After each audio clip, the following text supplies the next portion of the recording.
see that we are not getting that assessment right and also the focus right.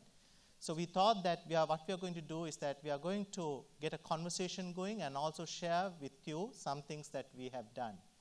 So we are going to start off with my colleague, Dr. Lee Su-Shing, who is a medical educationalist attached to the Center for Medical Education, where she will provide us with the background or the rationale for the focus and also the importance of assessing the learners properly and in the relevant areas in the early part of the curriculum.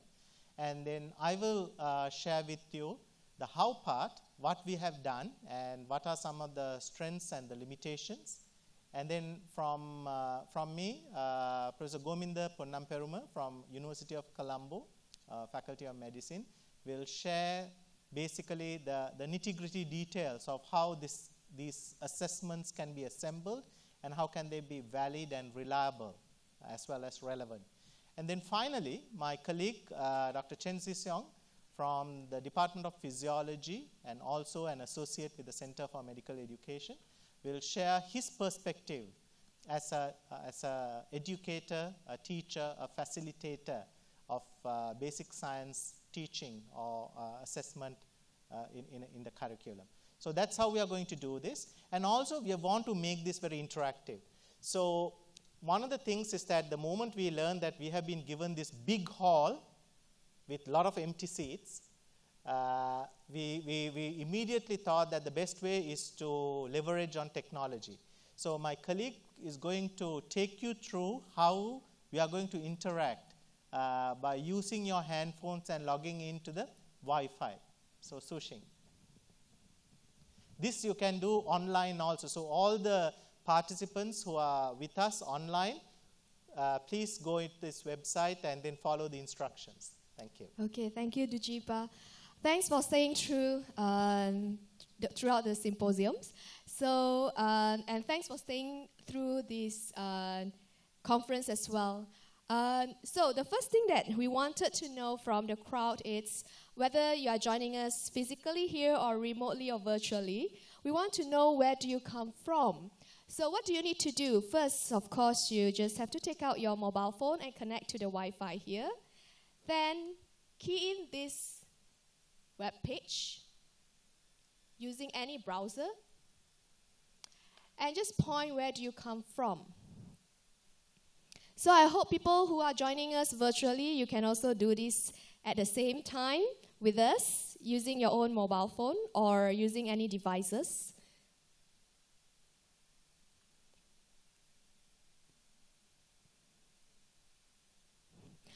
My geography is very bad.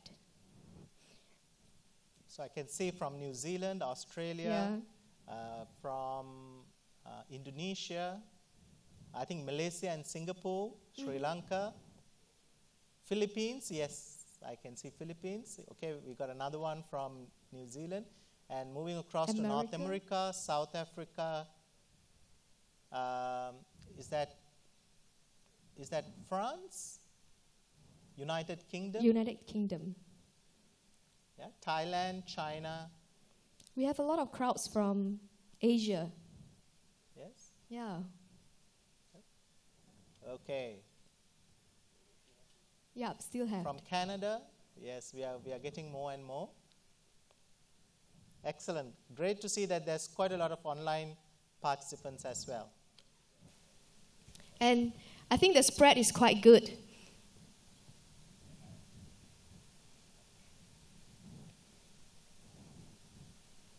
Okay, so we are going to interact with you through this website. Okay, and we know that sometimes you all are very shy going to the mic to questions, to raise any concern that you have. So you can use this anonymously and interact with us as well. So next question that we have for you is, what is your main role in your institution?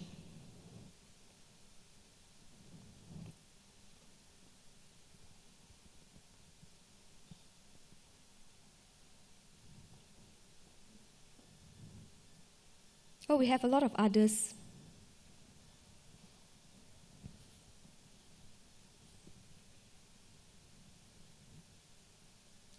Okay, so we have both biomedical science educators and clinician educators. It's nice to see that we have program administrators, medical school leadership, and also quite a number of others. Okay. And I would say today's topic is not only applicable to basic science educators, it is also applicable for clinical educators and other roles that you are holding. So, the last question we have for this opening would be,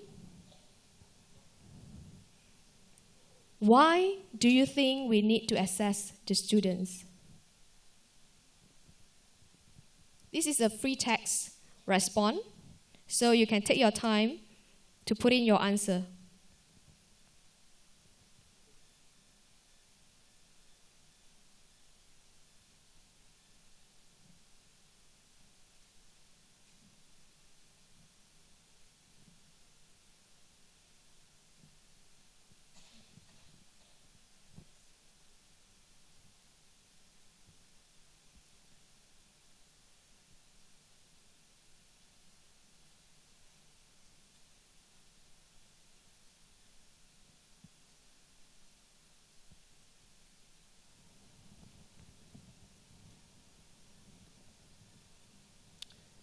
Yeah, it's excellent because we can see that assessment of learning.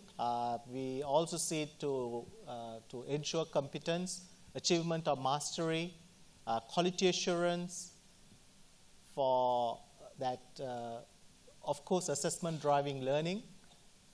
So we are seeing that assessment, we are using it to make sure that they have learned what they are supposed to learn, and also to drive or to motivate them to learn.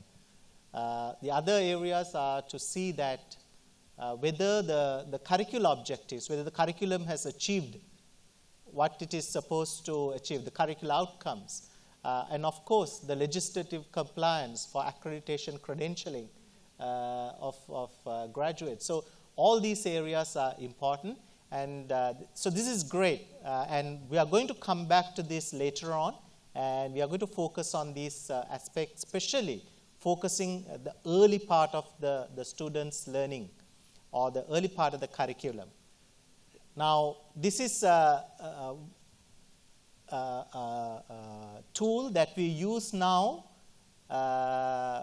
back home, especially when we are giving large lectures or even large group discussions, and even smaller groups to engage the learners and also to work with them. So again, just showing that there are multiple tools like this, online tools, that can enhance one's lecture and improve the interactivity.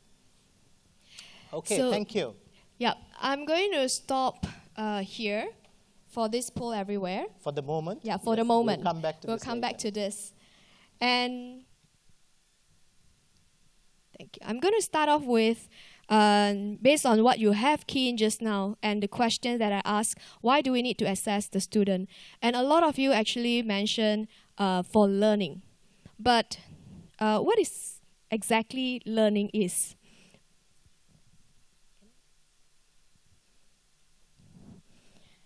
I think we used to learn in this way. A big hall, a lot of students listening to lectures. The lecturers are on the stage. Okay, even I look young, I learned through this way as well. Okay, stay in a lecture, quiet, taking down notes. But time has changed, and learning has changed. Now you might see things like this. Students will have different kind of gadgets. Okay, they work in smaller groups. Okay, maybe they study on a case, and maybe they try to work out a solution for a case. So as you see the time change, the way that we learn, just how the students learn is also changing. But why there's a change? If you look at generational learning styles, activities, and studies, the learning changed because the learning styles and preferences, as well as the characteristics at different generations actually changes. If you look at baby boomers, okay, why we can conduct lectures? Because it is more suitable for that period of time. for that particular generation, and that is their characteristics. But if you compare with millenniums, what they actually expect is more interactive, experiential, okay, more situational learning as well. So they prefer simulation with immediate effect on the feedback. They like creativity things. They like to be in group work, solving a problem as well. So the generational learning style and studies has actually tell us what the students preferred and what the learning should be. And even in World Economic Forum, where we look at the competencies that's required for since 2015, okay, the first competency that has been mentioning in this World Economic Forum is complex problem solving. Not memorizing content, not regurgitating facts, but complex problem solving with critical thinking skills, creativity, people management, coordinating with others. But are we assessing this kind of competency in health profession education? In this paper, Assessment of Teaching of 21st Century Skills Framework for 21st Century Skills, it says that these are the areas that we should be teaching and we should be assessing for our students. First is the way of thinking. And the competency underneath the ways of thinking should be creativity, critical thinking, and metacognition. And the ways of working, the way that we should assess students on how they work should be communication and collaboration. And the tools to access this, the way of working, should be information literacy, technology literacy, and they're living in the world that we can't segregate them. Therefore, cultural competencies, awareness is also as crucial as the other areas. If we put this into our health profession education, we talk about knowledge, skills, behavior to develop their professionalism. How should we teach and assess the students? Ways of thinking is actually how we should access their knowledge. We access their critical thinking skill, problem solving, rather than how they regurgitate the facts. And ways of working and tools of working is actually how we access their skills and their behavior. Because through communication, collaboration, we know how they behave themselves as well. And of course, lastly, how do they know that they are living in a context of health profession education? It's how we assess their professionalism, how they form their professional identity through knowledge, skills, and behavior. But are we there yet? Are we assess students on these things, or we are still going back to the competency we are familiar with? Recently, we published this paper collaborating with University of Malaya, Malaysia. So we explore the self-regulated learning strategy among preclinical medical students. And this is a collaborative research that we have done between NUS and Malaysia. And what we found out was, if you look at the strategies, the learning strategies, actually it's not surprising that the critical thinking skills and metacognition, self-regulation, scored quite low as compared to the other learning skills or learning strategies. And when we want to find out why so, aren't our teachers teaching these skills to our students? And we find out that actually it's not. Our students and our teacher actually understand the characteristics to promote self-regulated learning. They actually say that small collaborative group learning, reflective questioning, guidance, clinical immersion, giving them the context is very important in promoting self-regulated learning. But what stops them from giving them these skills? As you can see, two of the themes that come out. First is the student learning style, and the second is educators' preparedness. The educators are not very comfortable in nurturing students this kind of skill, and they don't know how to do it. But the good thing is, there are opportunity and initiative in promoting self-regulated learning, which is the change in terms of the assessment method. And we are doing that in National University of Singapore right now. So the summary of mine overview would be: new measure for new skills is crucial and is required. And we are not only talking about knowledge, but also skills and abilities. Leverage on technology-based assessment. For example, we have a lot of this computer adaptive testing, which is personalized and adapted to personal needs and levels. And embed assessment in simulation and other computer-based environment. Lastly, assessment should shift to focus more on problem solving, reasoning, and how this link to practical implication of scientific findings, and other skills that are involved in it, for example, communication, attitudes. And throughout this conference, I think in the first two plenaries, they talk about the shift of fixed mindset to growth mindset. And the assessment for early phase of learning for our students should focus more on growth mindset instead of fixed mindset. We should let the students understand that failure is an opportunity to grow. Assessment is an opportunity for them to grow. Okay? It's not to limit their abilities. So how to do this? Okay, I'll pass the mic to my colleagues, Dr. Dujipa, and the rest of the team to share with you.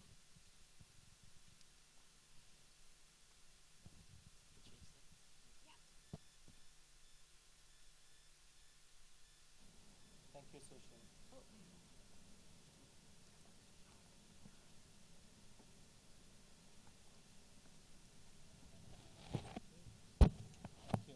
Thank you. By the way,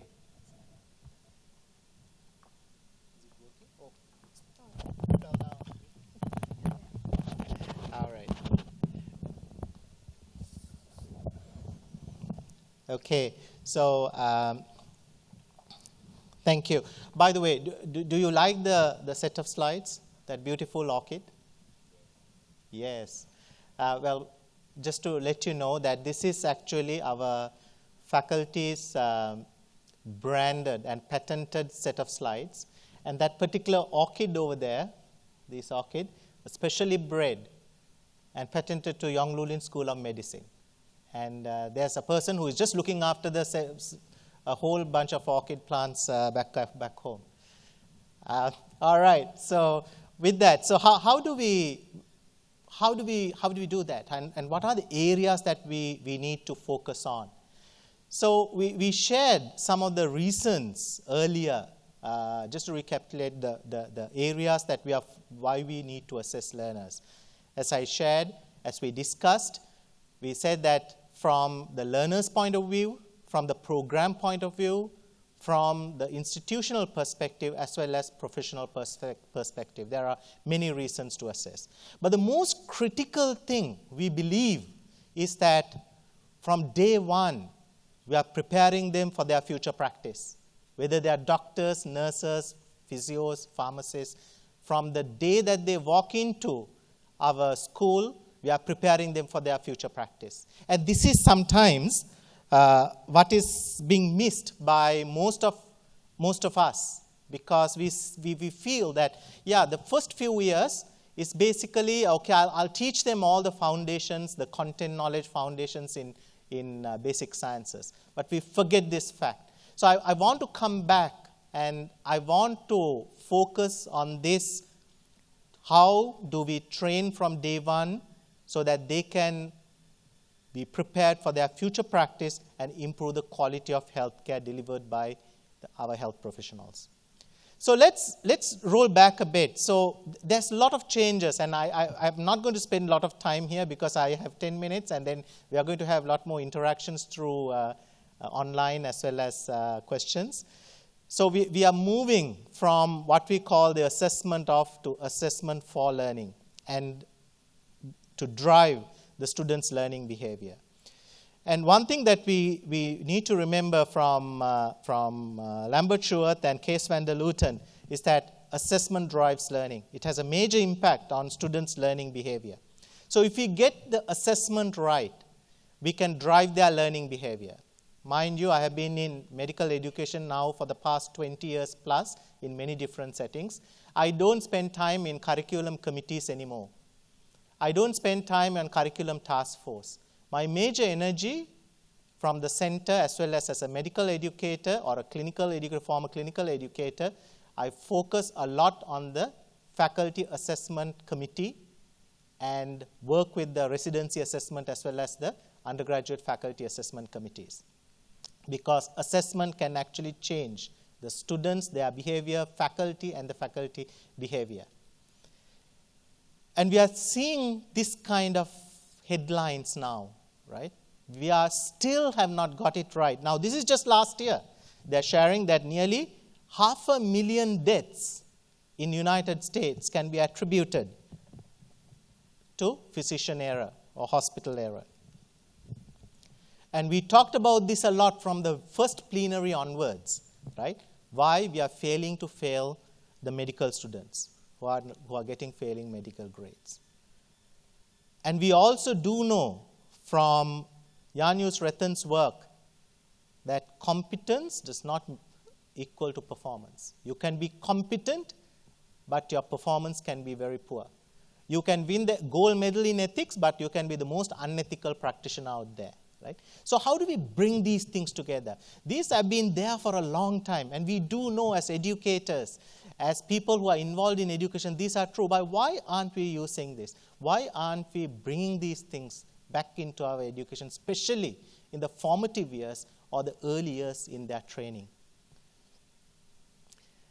I love Julian Tudor Hart and his quotes, and this is one thing that I always remember, right? My medical education began 3 times. What I learned in the medical school was no use in hospital, and what I learned in the hospital was no use in general practice. So what is the educational significance? How can we assess students? Now, this is especially true in the early years. If we focus too much on factual content, the students will learn mainly through memorization and be rote learners. But if we now, just like Sushing earlier mentioned, if we focus on their cognitive skill sets, problem solving, critical thinking, how to evaluate, how to apply, then they develop what I call the intellectual skill sets, right? Not only just remembering, but how can I apply? How can I solve a problem that will be useful in my next phase of learning in the clinical years or as a future practitioner? So how do I build that foundational base? Not only that, we believe that we have to go beyond, right? We have to go beyond by developing and also to nurture their emotional skill sets like empathy, respect, integrity, compassion, humility, right? If we do that, then we truly prepare them for their future practice. Now, this has to start from day one. So how do we do that?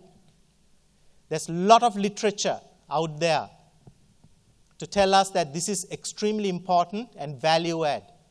The value of exposing students to their future practice, future clinical environments early in their life and taking them to the community. Extremely important to nurture those humanistic attributes or qualities. So we believe that the dual assessment is also not only to maintain academic standards, certification and credentialing and grading, but also to develop them for their future practice. And we believe that from the very first year onwards, because mostly we focus in first year or the second year or during the preclinical phase of learning, the first 2 levels, right? But it is our belief, and this is what we are trying to do now, is that we are going to go the entire Miller's pyramid from day one, right? But at different stages, at different levels. Because we know the Dreyfus model from novice to an expert. However, from day one, can we expose them and also evaluate through proper feedback and other measures to provide them this entire, not only stopping at level 2, the cognitive skills abilities, because that's the major focus. A lot of us spoke about this level, but we are saying that we need to go all the way up at different stages, right? At different levels, using probably the entrustability, right? The levels of entrustability all the way up in the Miller's pyramid from day one, from the formative years onwards. So what is happening, right? Assessment also needs to be valid, reliable, and also appropriate, adequate for the students' learning. So we need to design effective strategies. Because why? Because of this reason. Students can escape bad teaching, but they can't escape bad assessment. If we don't get it right, then everything is going to flop. And also, remember, students don't respect what you expect, but they respect what you inspect. So we need to get that assessment piece right. Okay, so what's happening? How are we exposing our students, and how are we developing our assessment piece? Now, I'm going to share very, very quickly some of the things that we are starting from year 1. So you can see that we started off with those big, with the online interactive tools. So we use those online interactive tools to interact in large classes. But however, increasingly we are moving from large classes, lectures. We still do believe lectures have a place in the medical curriculum, and we are going to keep lectures, those core critical lectures. However, increasingly, we are developing other small group sessions, leveraging on technology, as Sushing mentioned, looking at the Gen Z and Generation X attributes and behaviors, using technology to engage them. So these collaborative learning cases is something that we have developed ourselves to develop the cognitive skill sets, such as critical thinking, application, problem solving, as well as working together as a team. And then evaluating that process through peer evaluations, 360s, and teacher and supervisor ratings. We are also bringing in, from early years, technology, right?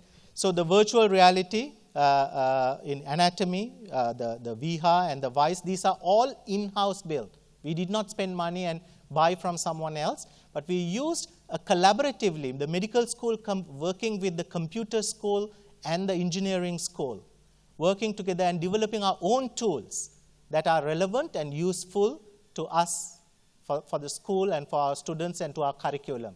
Relevant and contextual. This is in-house built, and through the technology, if you have just visited earlier, attended the RIME award presentations, there they shared, one of the presenters shared, how you can use the technology to evaluate those subtle emotional skills and their thinking skills, etc. So using technology, we have not got it right yet. It's still in the working stage, but to give feedback, using machine learning and AI to give that feedback to students, whether they are doing it right, whether they are getting it right, whether they are clicking the right thing, whether they're thinking properly, etc. And of course, using simulation from day 1, from year 1. So in year 1, from year 2, as they go into year 2, in the preclinical phase, this interprofessional learning, especially in simulating clinical environments, etc., the curricular content increases. And of course, there's feedback from the supervisor, peers, as well as from the standardized patients. Another thing that we have started is from the day 1 they walk in, the medical students, nursing students, groups of 3 students per team will be incorporating the longitudinal patient experience, where a patient or a family with a chronic illness, they will be following from year 1 all the way up to the final year 4, before they go into the student internship program. And here too, the patients will be evaluating and providing feedback as part of their formative and also collective summative assessment. So the patient-based program. But not only that, to develop and nurture those skill sets that I mentioned earlier, to develop their respect, integrity, humility, compassion, as well as the cognitive skill set. We have now offering all students, apart from the core curriculum, what we call the pathways. So from year one, they can choose one of the pathways in global health, health informatics, in research, or in medical innovation, and develop their skill sets.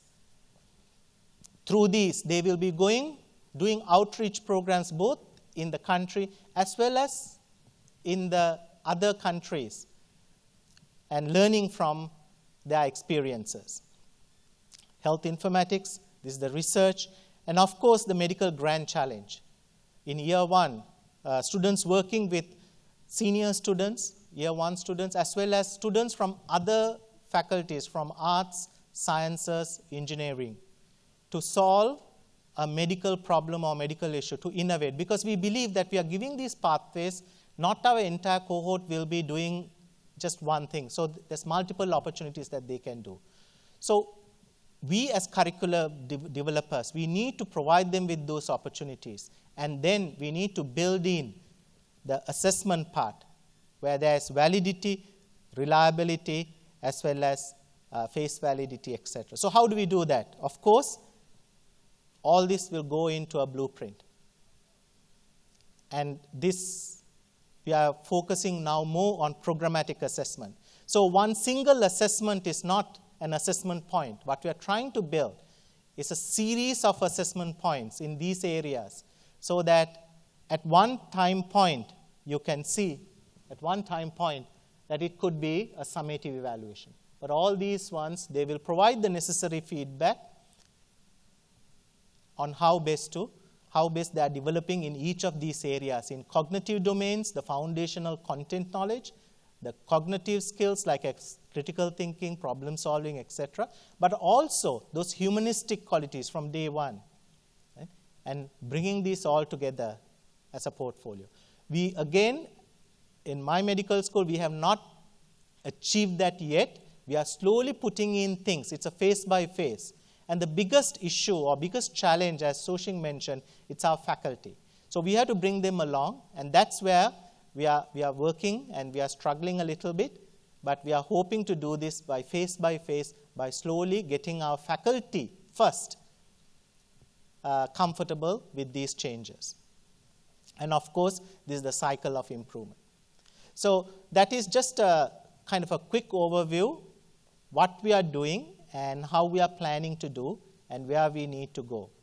So may I now invite Gominda, my colleague, to share a little bit of how to assure that there's validity and reliability and also educational impact in this entire process. Thanks, Gominda. There.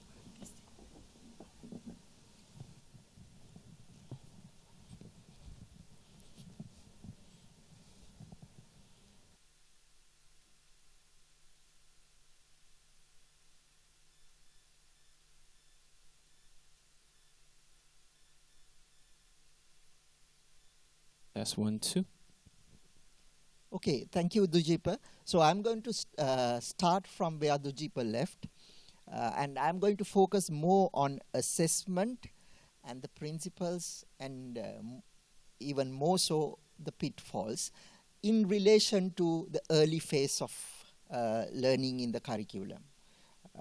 Not in general, but more towards the early phase of learning in the curriculum, and what are the things that really bother us, and what are the things that we want to really get it right in terms of when we are thinking of assessment in early phase of the curriculum. So what Dujipa said repeatedly was, we have to treat students from day one as those who will be one day practicing. So with that in mind, let me go for probably the only principle that I will be talking about, and that is the principle. We have to assess the student and not the phase. So it may be the early phase, but that is in the background. but what we need to assess is the student, not the face. So why I say this, I think you will come to realize it as I go along. So what do I mean by this is that the theoretical framework for assessing the student but not the face comes from this activity called blueprinting. So an assessment blueprint will essentially, if we do it right, inform us that we are not confined to a face. So why is it so that blueprinting will help us? Because that will ensure that the assessment has sampled the closest approximation of the curriculum. And the curriculum curriculum that will promote the development of a future practitioner. Not the curriculum that will teach the basic sciences in the early phase of the curriculum. Right, how to do it? I think Dujip also showed this, but let me go a little bit more detail on this and especially talk of some of the pitfalls that we may have to avoid if we are to achieve what we want to achieve, that is to assess the student with a view to developing a practitioner rather than assessing the phase, the early phase. So blueprinting is a simple grid where, of course, it can get more and more complicated, but it's basically a simple grid where the rows are the different parts of the content that we teach, and the columns are the different learning outcomes or competencies that the students need to achieve. So we can fill this grid with lots and lots of exams or assessment methods. For simplicity, let me keep this blueprint confined to two assessments. One is the OSCE, one is the MCQ. But of course, it can, as you may see later, of course, it can be much more complex and much richer with lots of assessments. But if I now confine myself to OSCE and MCQ, I can fill with the OSCE certain learning outcomes, but certain learning outcomes may be better assessed with an MCQ or a written type of exam. So that is my entire curriculum. How am I going to assess? Right. So mind you, all these can be basic sciences. There will be basic sciences related to all these. Right? So I'm in the early phase of the curriculum. And then if I want to, let's say, set an MCQ paper, I can forget about where the OSCEs are, so I can score off the OSCEs. And then I have to make sure in my MCQ, everywhere, in every column that MCQ has been included, I have to set an exam question and include an exam question in the exam, as well as I have to set at least one question in each row. Of course, the number of questions can vary depending on the importance of a given row or a given column in the curriculum. So, of course, when I do that, why I do that is because I won't be able to assess everything that is stated here. That will be too much, so I need to sample. So this is my sample. So I'm not going to assess everything, but I'm assessing only a sample. So that is very basically blueprinting. So when we do this, in the early phase of the curriculum, here are three pitfalls that I have seen, and I have seen people deliberating and discussing all the time as to how else to do it. So let me go to the first pitfall. And the first pitfall is this. We are basic sciences. There are other parts in the curriculum to look after the other things. So let us only concentrate on this. After all, this is the only period that they learn basic sciences. That's a typical explanation, at least in the past. So you forget about rest of the blueprint, and then blueprint only this.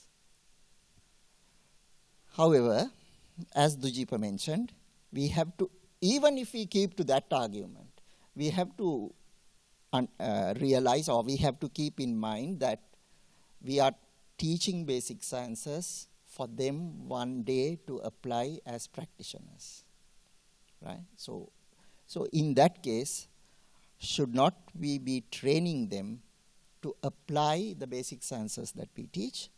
In that case, at least, shouldn't we show some relationship with practice in our teaching as well as in our exams?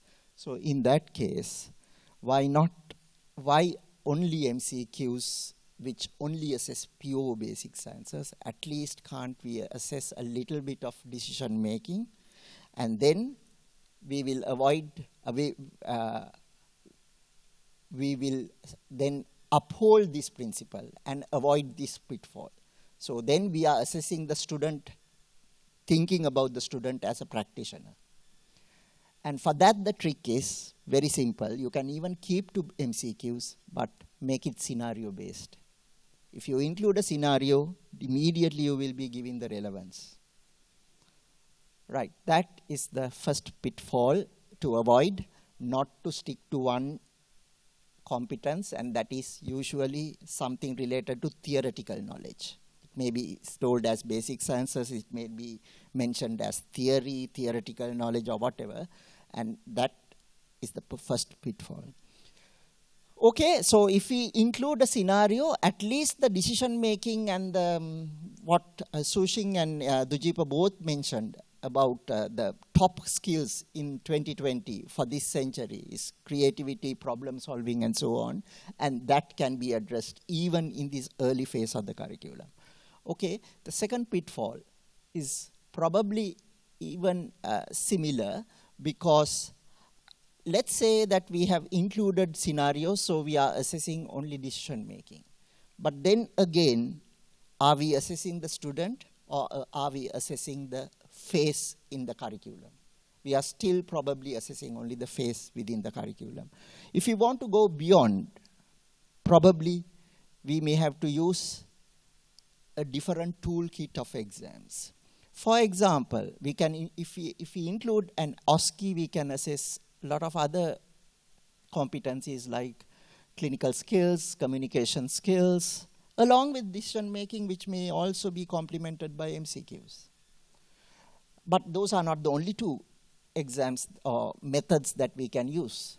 We can use workplace-based assessment. We can use other forms of written exams such as script concordance test or extended matching items. We can use projects. You can use student presentations. We can use assignments. We can use portfolios. So all that will complement the, if we are only using MCQs, all this will complement MCQs. And then we will assess the student as a future practitioner rather than a student in early phase of the curriculum. Because the students may be in the early phase now, but we should look at them as future practitioners. And then we will be essentially training them for future practice. And mind you, if you do this, you are not training them and assessing them for future practice, but also you are assessing your basic sciences more strongly. Because if a student can do an assignment, give a presentation, assess in the answer a script concordance test using basic sciences, obviously he or she will be knowing basic sciences in a much more deeper way. Now, workplace-based assessment, of course, that would be the best practice if from day one, if a student can visit wards or visit clinical settings. But even if that is not the case in most cases, workplace need not be always the hospital. A laboratory can be workplace. A community can be the workplace. So anything where the students will do their projects together. Right. The pitfall number 3, and this is my last pitfall for this discussion. Also, there is the tendency, okay, we are using different methods, but let me use the OSCE only for clinical care. Let me use presentations only for communication skills, and so on. So you're confining a method, an assessment method, to a particular column or a particular competency. Well, then the problem is you are not making the best use of that assessment method, because that assessment method, let's see the OSCE, for example. OSCE can be used to assess clinical skills, communication skills, decision making, and so on. But if we only keep the OSCE within one competency, then we are losing a lot of information that we could have got about the candidate. So to avoid that, well, you can use multiple methods within a column. And here are they as we go along. So, and that again will be best practice. So these are the 3 pitfalls that in blueprinting in the early years of the curriculum that I have come across many a time. And if we can avoid these pitfalls, I think the expectations that both Dujipa and Soshing raised of taking a early phase curriculum to the extent that it can go can be realized. So in summary, basically with the blueprint, you can achieve a lot if we can avoid these pitfalls. Do not only assess pure basic sciences, use scenarios at least to assess application. Second, cover as many competencies as possible. Don't just wait or stay within theory or within basic sciences. Of course, basic sciences can be tested, but with the use of other competencies, the students will have to use other competencies if we set the exam that way. Thirdly, do not assign one assessment to one competency. And if we can avoid these pitfalls, probably we can achieve a lot within the early phase of the curriculum in terms of developing a safe and a competent practitioner. Thank you.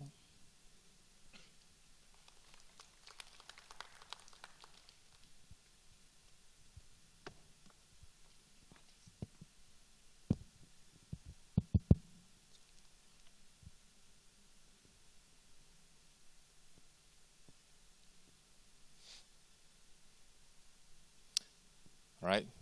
Very good afternoon. Thank you for staying with us until this time. First of all, I would like to thank my colleagues Dujipa, Soshing, and Gominda for kindly asking me to do this and tolerating me. They have no idea what they're going to get in for, to ask a preclinical teacher to reflect, and we can reflect. Now, before I begin, I'm going to say a little narrative. Now, not too long ago when I was an undergraduate, about 15 years ago, I had a friend who was in the medical school. And this friend, almost every year, she would be in the dean's list. So she was one of the top performer. Now fast forward the clock, less than 15 years later, she quit the profession because she said she hated human beings. Now, I think we asked the question, did assessment do for her? Did assessment not pick up something during the time she was a student? Assessment drives learning. Did assessment not drive home certain things that she should have learned? Or did assessment make her to be the person that she is? Now, I think it's important to ask whether our assessment truly reflects our learners, who they should really be or who they really are.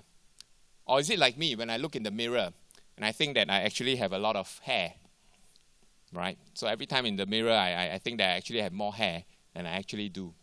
But before I go on and make more comments about assessment, I do want to say that I think from the preclinical years, I think that much good has been done in terms of assessment. And I think that one of the things that we are very thankful for is the emergence of technology in assessment.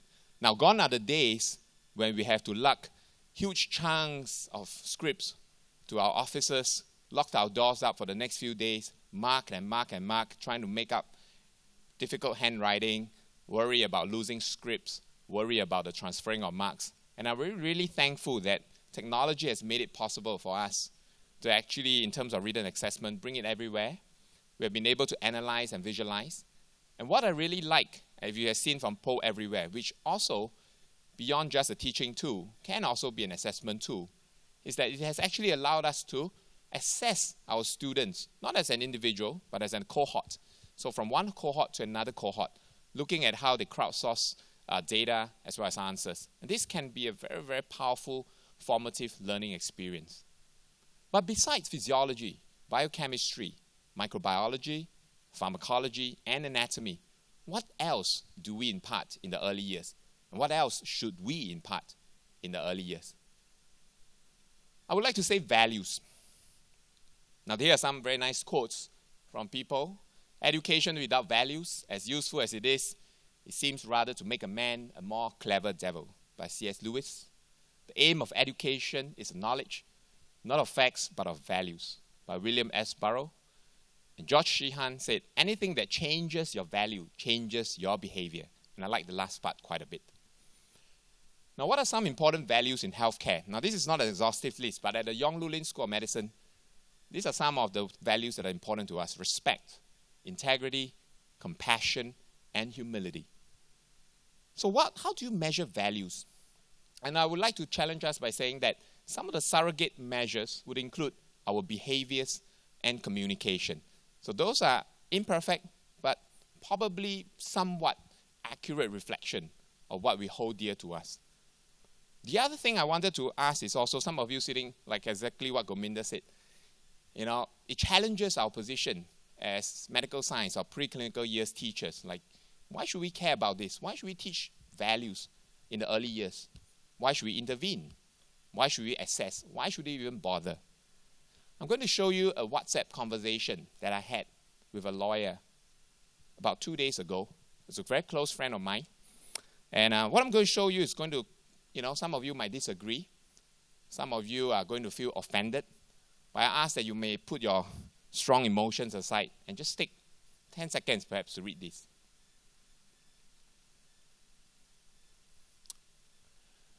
For those who can't see, I'll just read it out. Yes, you're right about the heart. I do have several friends who moved over to private, and one or two are very honest with me. I know that competency is not an issue at all, really the heart. Many of them tell me that actually they become doctors because it was the best course. And at 18, they knew jack about compassion, etc., etc. If they have not gotten into medicine, they would have done law like me, as it was the second best course. Compassion only came about after they started working and seeing patients. Then things like money came in. Some chose to leave and others stayed. Then some others moved into aesthetics because that's easiest to earn, possibly more than the top specialists. You might not disagree, but I think this is a very raw and very serious issue.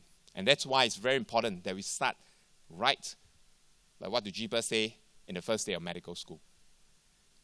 Now, how do we measure values now then, in the early years of learning? Well, there are different ways. What we are doing right now, we're doing a bit of an in-class assessment of professionalism. And it's a rubrics-based mechanism. It requires the teacher to be in the class like this. I'm looking at you guys. Are you, I'm not sure if some of you could be sleeping. Some of you, are you paying attention? Thankfully, no one is late. I'm not sure if anyone is walking out the door because they got tired of this presentation. So it's a lot of eyeballing. Rather limited because it's one teacher against many students. Rather laborious and could be subjective. Well, you could be looking at me, but the body is here, the mind maybe not. So there are different ways that other universities around the world have actually tried to do this. For example, at the University of Southern California. So they have basically looked at how nonverbal cues can reflect emotions as well as behaviors.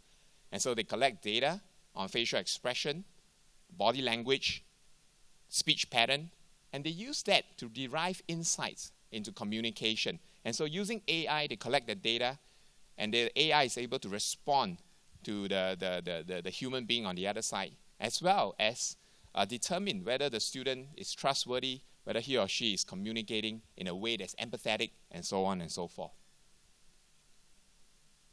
Now, at the NUS recently, we also collaborated with a colleague from the University of California, San Francisco, to develop a set of clinical cases But this set of clinical cases are not meant to take students through the clinical content or the basic science, but rather, at the end, it examines, I know you cannot read this, but it examines their metacognitive and reasoning ability. So some of the domains include, for example, reasoning principles, applied reasoning, pattern recognition, as well as decision-making efficiency. So it's based on a metacognitive framework that is developed by one of the colleagues from our Department of Pediatrics at the NUS. However, there are limitations. Now, as I mentioned, our values are reflected by our behaviors and communication, but our behaviors and communication do not always reflect our values. Now, I'm going to show you a picture that looks like a striking resemblance of me. All right, so if you look at this picture, this is a typical picture of what you will find of a faculty at an academic institution or in the hospital. Now, if you look at the picture, perhaps you might think, well, looks a little bit respectful, especially in the Asian sense, right? You put the hand in front. So respect, checked. Maybe looks a little bit compassionate. I know, don't disagree, all right? Since I'm the speaker, I get that privilege. All right, looks a little bit compassionate and perhaps a little bit somewhat humble as well, right? Smiling and everything. But you will never know that when he gets home, he's really a violent, angry child abuser who terrorizes his children at night and has no qualms sharing it on his social media. And actually, the hair is not even real. So, he has an integrity issue. Now, the question is, what I'm trying to bring here is that a lot of things that we see our students face to face in a classroom setting, and what we see them outside of the classroom, outside the hospital setting, it's very different. With social media today, our students actually have two personalities. Right? You have e-learning, you also have e-personality. Now, I know because I live on campus with 480 students, and I see these folks on a daily basis. So some of the opportunities that I ask to challenge you today is to think about, are there data sets in social media platforms that we can harness? And what are the ethical implications around this? Because mind you, I can tell you that a student will come to you and yes, prof, no, prof, thank you very much, prof, will have a completely different sort of behavior on the social media space. I think it's important that, we have often said this, that assessment drive learning. And it's important to realize that not only does assessment drive learning, assessment can drive people behavior and communication. I have students who are so shy they will have problems communicating with me in person. But when they are on Telegram, wow, look at them go. And here's actually a screenshot of a very nice movie called Her. All right, he's a writer. He's so removed from human reality that he struggles to have proper human relationships with women. And in the end, fell in love with AI on the computer. So this might seem a little bit far-fetched, but I want you to think a little bit. When you look at this picture, you might think that this could be an assessment technological platform for evaluating communication. Well, except that indeed, the clinician, on the other hand, has no problem communicating, perfect communications, except that this is not an assessment platform. This was essentially the clinician communicating an end-of-life message to the patient and the family members using teleconferencing. So I think it's important to ask ourselves, when we are applying certain methodologies and approaches, who are we doing it for, what are we doing it for, and why are we doing it?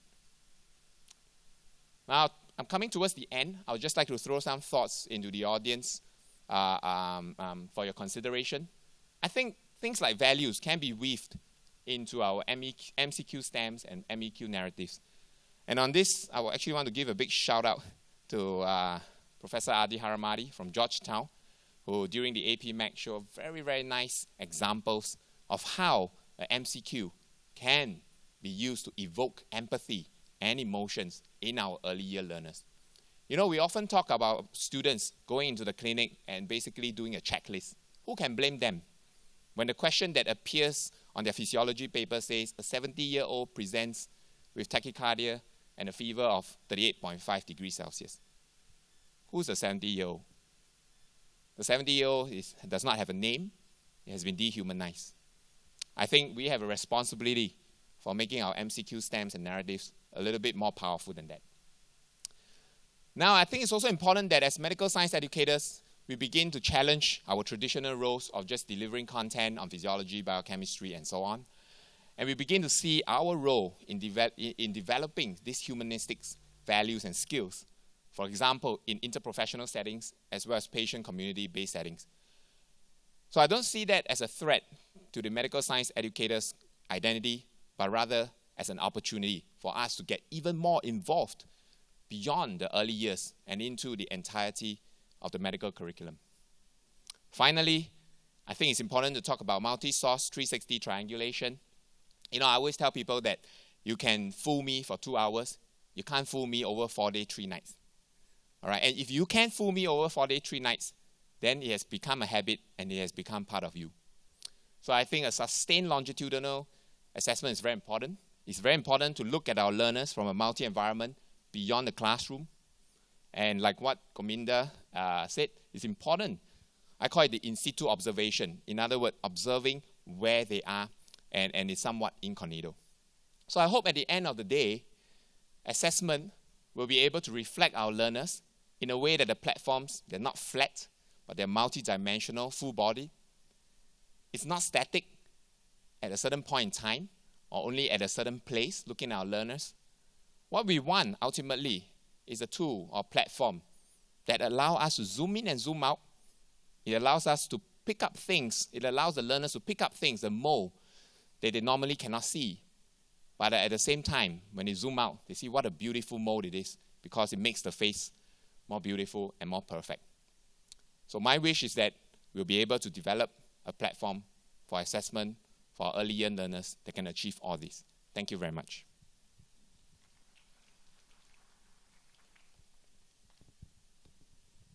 Okay, we have about 25 minutes for Q&A. We have received few from our online participants as well. But since we thought that we are kind of, medical educators, so we want kind of an interaction during this period. So if there are no interactions, we have some questions also that you are going to interact with. And we have got this, our journal as an incentive. So this is the Asia Pacific Scholar, the special issue on how the culture impacts on one's learning as well as one's practice. And together with that, all of you are getting this because you are here. You came and you stayed all this time. So you are getting our patented pen as well with the Vanda Orchid, right? So pick this up before on your way out. All right, so question time. Shall we start with some online? Yeah, we have 2 questions online here. And I hope that those who join virtually, you can post your question online as well. So the first question is, how do you plan to prevent assessment fatigue with students? So this one, I would like Gominda to share his thoughts. Okay, so fair enough. I am the one who showed many assessment methods. So the next question is to ask me, how about assessment fatigue? Well, it's how you plan it. To me, because many of the assessment methods that I showed you do not need a special assessment. You asked to write an assignment, and that assignment is your assessment. You asked to give a presentation, and that presentation can be marked. So there is no special assessment as such in many of those competencies that I showed. They perhaps except MCQ and OSCE, which come under the traditional definition of assessment. Everything else is on-the-go collection of data, catching moments where you can assess a facet of the learner. So for that, you don't need to prepare, the students don't need to prepare as such for assessment, but if they do their work properly, they will be rewarded. Yeah. So what you're sharing is that it's going to be, it's a systematic, progressive assessment, part of the curricular content. Yeah. As I shared earlier, that's one slide, what we call the programmatic assessment. Yeah. So one single moment is not a decision-making point, but it is a formative as well as contributes to the final summative decision-making process. Thank you. Thank you, Govind. All right. Any other questions from the audience? Oh, okay. You have another one. Yeah, I have another one. So I'm not sure whether I understand this question correctly because the sentence structure is a bit confusing, but I try my best. MCQ, MCQ or OBA is best for assessing which competency, or is it for many competencies? I believe that OBA access knowledge, but it is not a competency. Knowledge acquisition and application to the need could be competency. Okay, now this one, I'm going to get my good friend Adi to share because as Sisyong mentioned, he actually shared with us during our Asia Pacific Medical Education Conference in January. By the way, I'm wearing my marketing hat. The next Asia Pacific Conference will be in KL in 2021. So all of you are invited. So would you like to share how you can use MCQs just beyond content acquisition and beyond? So you are putting me on the spot, and I actually came to hear from you, not to hear myself. So what you were referring to, ZX, was not so much how we use MCQs, but the question at APMEC in the symposium was how do we teach values through physiology? And the idea there was that we can create cases, we can use sessions with patients, and we can use cases that reflect other aspects of the entire scenario to evoke certain responses from students. And as one example, this is a long-winded answer, but as one example, we could have another session to talk about kidney disease, or we can have a session in a basic science module that has patients, that has, in fact, we use two patients, a donor and a recipient, who are not related. And we brought their family in because the whole idea there was to discuss the burden of disease on families. Absolutely. And that was in a basic science course. So it's not something you'd normally think about. It would be an aspect that you would deal with in another context. But until we break down the silos, the students will continue to pigeonhole. I mean, I'm looking at you, but maybe I should look at the audience. That's true. Yes. Students continue to pigeonhole. And so the idea is, in the settings in which they learn, early on we have to break down what we consider to be science, social, psychosocial elements, and other aspects to evoke emotional development. So that was the idea behind the sessions. Now we come to the assessment side. And the assessment side, I think, has to follow. So you can create MCQs that allow students to think about that, but I don't think that's really the answer. I think the answer is really to create essays and self-reflection, instruments that become part of a portfolio. And so that forces students to think about it. And if you go back to the session we were just at, one of the elements in which we incorporated into an OSCE was a student's self-evaluation about how did they feel they interacted with the patient, and had them look at videos from a year before when they did an OSCE, looked at it a year later and said, what would I do differently now that I see my interaction? And so what you're doing is you're using the student's self-reflection to help them develop their own, I'd say, non-cognitive skills. That's what I was going to ask you about, and you gave me a chance to talk about it myself. But I'm interested in your own ideas about using that as a way for assessment. Absolutely. I mean, you very nicely shared how these multiple tools can help develop their domain-independent skill sets, like those cognitive skills. But again, you can use the scenario-based MCQs. One very good example, which we use back home, are the situational judgment tests. Right? So that's an MCQ, situational judgment test, right? Where you give a scenario, and then there are a series of responses, how you would respond to that particular situation.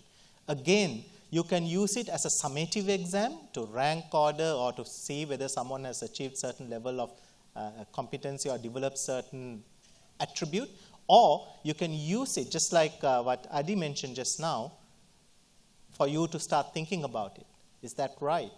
Right? So as the supervisor or the tutor or the facilitator, you can look at using it, like using technology to say that, okay, I think half of the class have selected this. Now, why is that? Well, why are you saying that this particular response should be like this? And then you can actually track the student, because the students are doing this online, and how they are developing their empathy, their respect, their humility in those areas. So MCQ is not just, it's a very powerful tool. You can use it in multiple ways if you know how to use it properly, right? But you can go beyond MCQs, as Professor Harmati shared with us, using OSCEs, reflective OSCEs, station to reflect, as from Georgetown, this particular study from Georgetown University in the US, they use this particular station for students to reflect on how well that the person interacted with that particular patient, that standardized patient. So there are multiple ways that you can use. And I hope that we answered your question using MCQs. Okay, any other question? We have a question from the floor. Yes. Yes, we have one, and you can... We'll come back to... Yeah. Okay, hi. I'm Alima from UiTM Malaysia. So I'm just wondering, because I saw your research from NUS with UM, and you mentioned that teachers, we didn't teach much of the soft skills to the students. So may I know how are you implementing that in your faculty? Yeah, sure, yes. Sisyong, I think you are the best person. Sorry. So I always believe that things like what we call soft skills, they're not taught, they're caught. So one of the things that we shared at APMAC workshop was to look at our pedagogy. So for example, I could be teaching physiology, right? But how do I bring out humility? I think you know the answer. So a few pedagogy, for example, use role modeling. Right? Role modeling is one. Narrative is another. Analogy is another. I was going to answer the other question. Right? I think Adi and Dujipa gave a very comprehensive answer. I'm going to give one answer. How many ways can you use a fork? Is it only for eating? So if you have an answer to that again, not only does it answer your question, but the other thing I'm trying to promote to you is lateral thinking. Right? Can we think laterally and metacognitively? So for example, humility, instead of standing here and telling you everything, putting a definition there, what humility is and what humility isn't, right? We can talk. I have seen people, for example, you have to have empathy to patients. They go like, how come you have no empathy? Look at yourself. And we talk about empathy, right?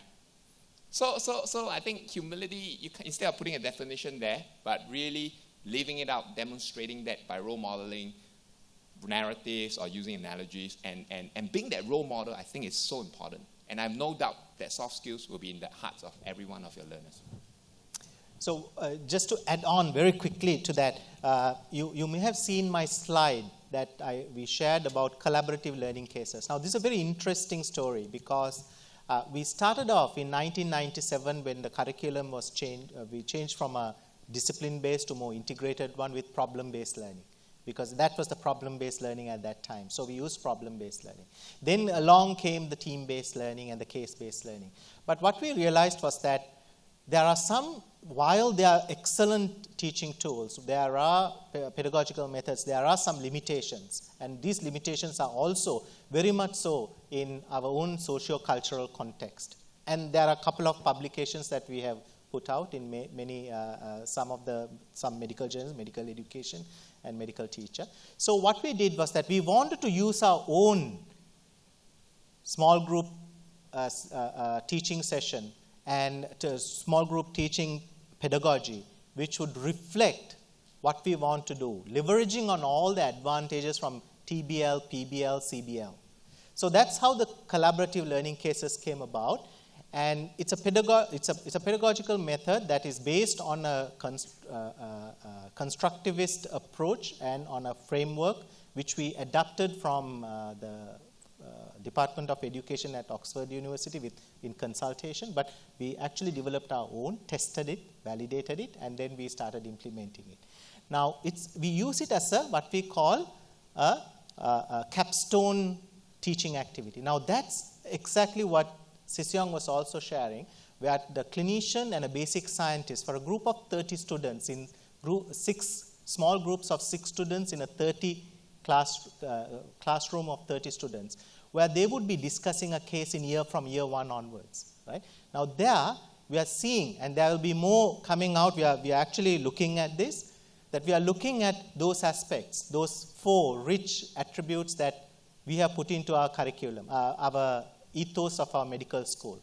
Because the dean asked, we are putting all this, the respect, integrity, compassion, humility, but how do we know that with our faculty and students are actually imbibing those, inculcating through our curriculum? So we are now really looking at, and then CLCs came in very well, because those not only learning content and the cognitive skill sets like application, problem solving, critical thinking, but we are also using the domain independent skill sets to nurture, like respect to your teammates, because the first is professional identity formation, the top, as a student in a professional program. So how are you developing your professional identity as a student in a professional program, right? As a future professional practitioner. So respect, how do you work with your colleagues? How do you develop your leadership skills? How do you develop your communication skills? So that's where the peer evaluations and the supervisor evaluations in the collaborative learning cases, CLCs, would come in. So again, I think there are multiple ways you can assess and put those things, and they need not be like assessed to death. Thank you. Yes, we have thank you for another waiting. question. All right, thank you. Thank you so much for the presentations, and I think I've enjoyed mostly this session since I came to Ottawa 2020. I'm Euclid Magar from Malawi College of Medicine. I newly graduated, and I'm now involved in clinical skills teaching. So just like the presentations I've been talking of, introducing to at least some skills from the basic levels going upwards, which was not there before. But now at our college, the challenge which we are facing at the moment is that it's difficult to involve the older faculty members so that maybe we can try to make this a success. So I just wanted to find out from you, how have you sorted it out? How are you trying to engage with the old faculty members so that they should be in a position, say, to teach a clinical skill to an MBBS1 student who has learned maybe some few basics? How are you handling that? That's what I wanted to find out.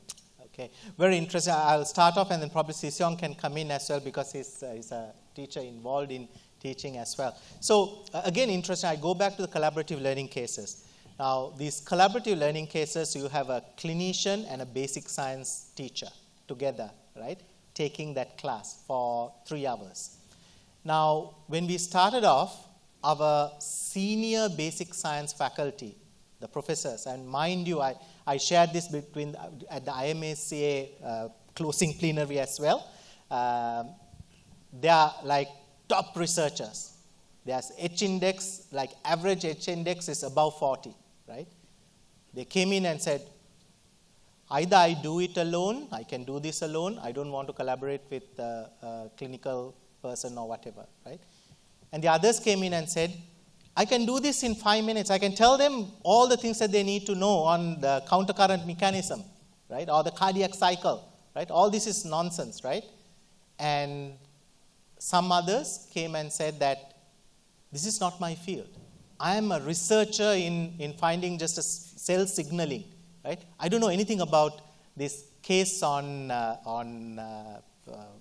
cardiac cycle or neurology or whatever, right? So neuroanatomy. So I'm not comfortable.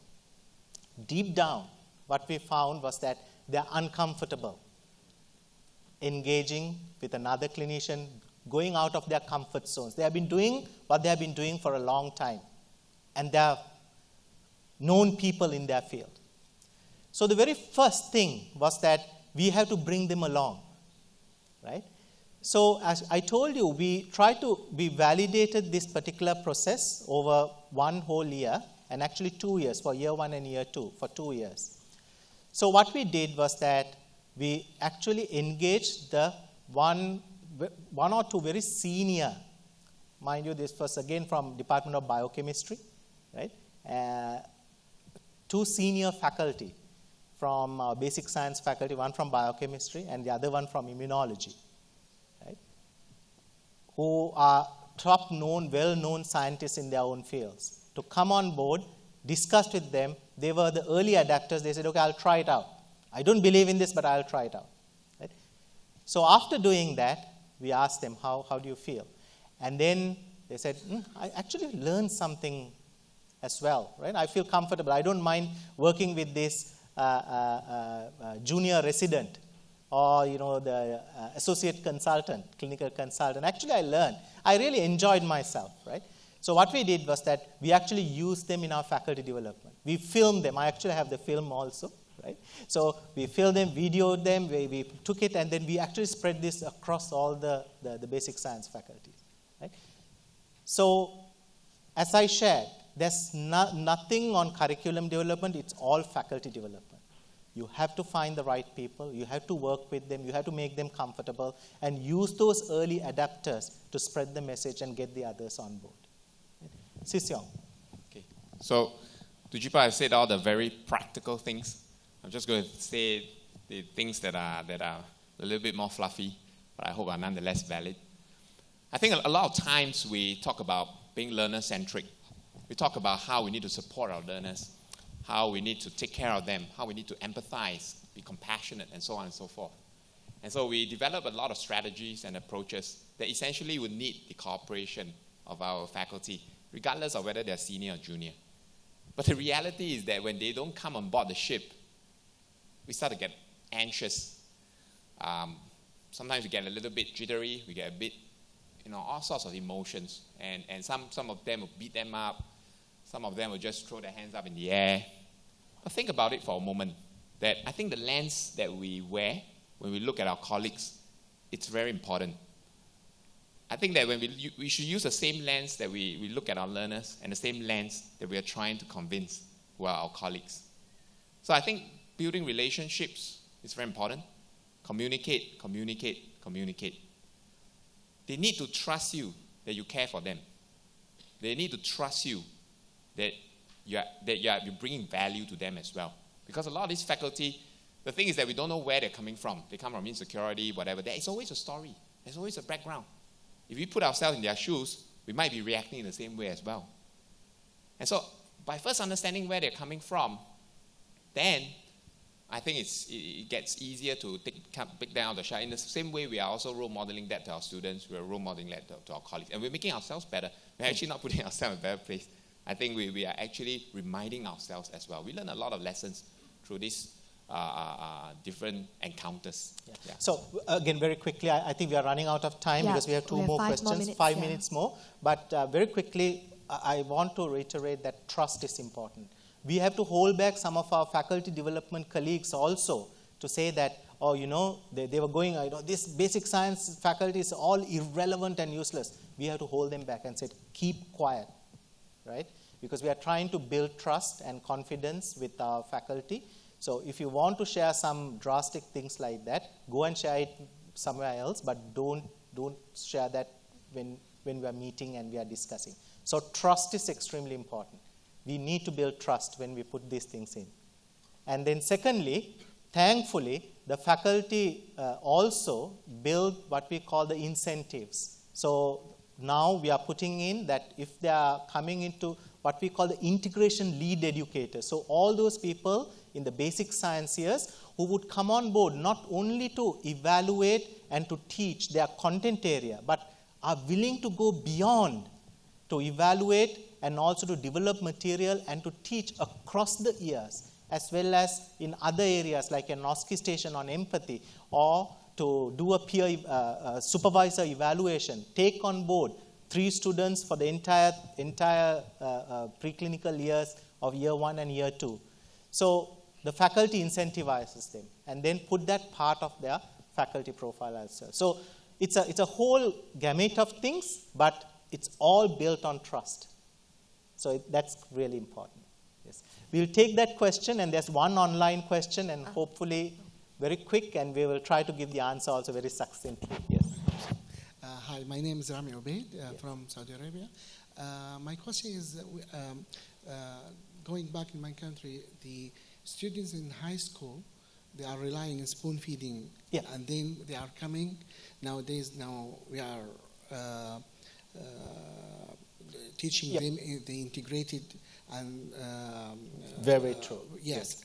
And it's relying on self learning. Yes. That transition, what's your advice? Absolutely. To teach them, yes. How to teach them, and how to assess them? Absolutely. Yes. So in Singapore, it's no different. Our A-level system is still very much a very kind of spoon feeding, ranking kind of thing. So how we did it very quickly is that we followed the philosophy of directed learning at the beginning, and then self-directed learning later on. So the initial components are mostly very guided, right? So we are actually, that transition, we try to make the transition more smoother, which we did not do in 1997 when the curriculum change happened in 2006. They straight off went to PBL or straight off went to CBL or TBL, and they struggled. So we learned from them, and that's why I said that we started this case-based learning.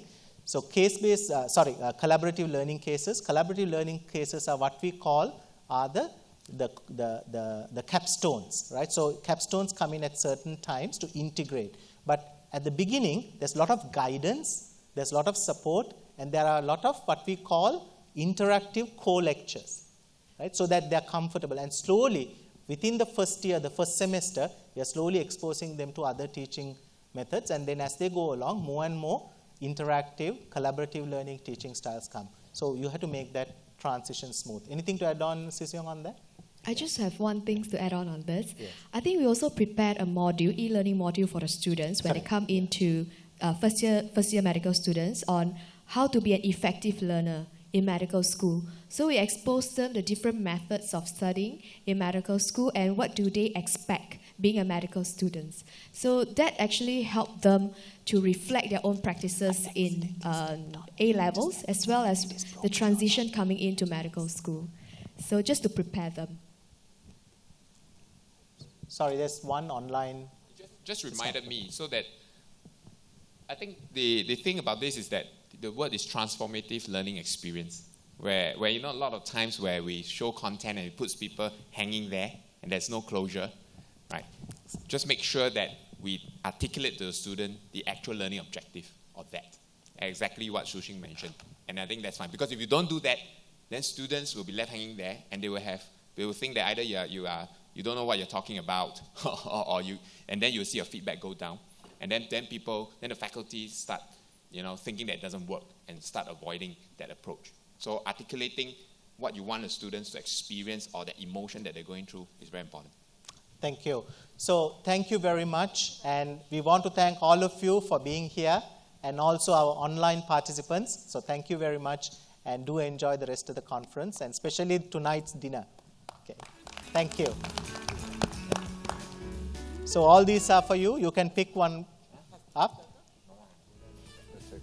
Yes, you can open it out, so the orchid comes out. You can just take it out and then pull it out. Please.